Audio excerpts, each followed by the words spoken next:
Hey, what is up guys, I'm KBHD here, and this is going to be a quick video on something just because it's been covered in depth by a lot of people already. If you're subscribed to anyone else tech on YouTube, you've probably already seen this, or if you're not subscribed to any other tech channels on YouTube, maybe this is the first time you're seeing this, but this is the iPhone 6 dummy body. So a lot of people have been getting their hands on this courtesy of Sonny Dixon, who has had some notoriously great Apple leaks in the past, and I'll leave his Twitter link down below if you want to check out the rest of the stuff he shared.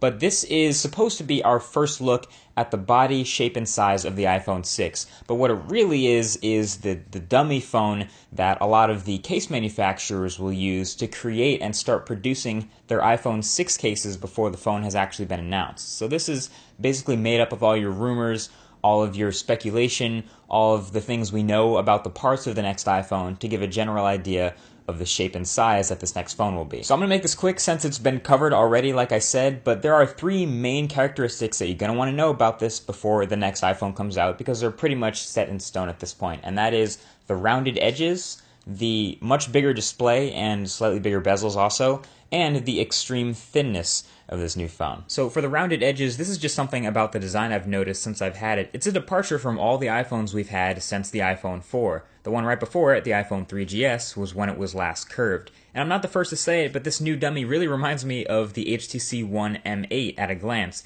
And I've talked a lot about how the M8 feels in the hand thanks to its metal body and the roundness in the full review. So it's definitely not going to be quite as slippery as the M8, mostly because it's not quite as big. But that brings us to our next point, which is the size of this iPhone. Like I said, this is a big iPhone, the biggest phone Apple will ever make. This dummy sports a 4.7-inch display, and there are a whole ton more rumors that support this and a 1704 by 960 resolution. Here it is next to the iPhone 5S, which has a 4-inch display, and you can see not only is it taller, but it's a bit wider too. It's definitely a much bigger phone than Apple has ever made. I'm actually finding the bezels seem to be kind of big compared to a lot of other phones out now. It makes it look a little ugly, but even the other iPhones have smaller bezels than this. The Moto X is a pretty popular Android phone. This also has a 4.7-inch display, but you can see it's much smaller than the iPhone 6 dummy and not nearly as tall. Of course, it doesn't need to make room on the front for a home button, but I feel like the iPhone has some pretty big bezels for the display you're getting. But of course, finally, where this phone is definitely not big is the thickness department. We've seen this before. The iPhone 6 is going to be a very thin phone. We're talking like 6 millimeters thin here in a metal unibody case, which is very impressive. And Apple's never really had problems with battery life on the iPhone. I mean, it's not the greatest, but seeing a new iPhone that's even thinner than the current iPhone kind of gets me questioning how big of a battery they can fit in here. But, you know, I guess if the iPhone's a lot taller, maybe they'll have enough space to fit the same size battery.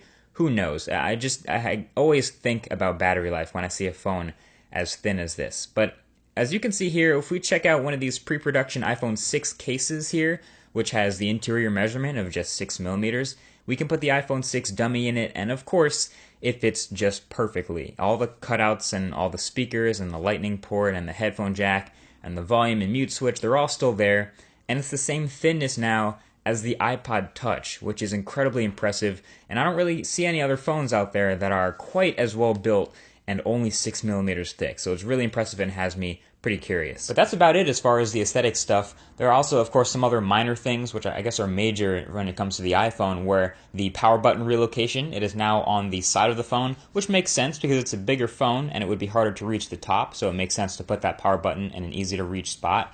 But other than that, nothing else really all that exciting about the new iPhone 6 dummy. Apple could, of course, surprise us and have some other crazy new features or hardware stuff, but this is about as good a look as we're going to get at the iPhone 6 right now. What I find most interesting is actually the way people react to it. So I'm gonna jump this right back at you guys.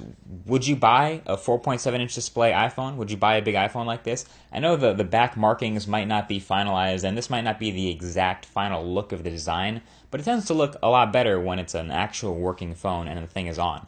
I'm also going to leave a link to Your Average Consumer's video where he actually went out and showed people the iPhone 6 dummy and asked, hey, would you buy this if this was the next iPhone? And he got some pretty interesting answers. So I'll leave that link right below the like button. Check out that video.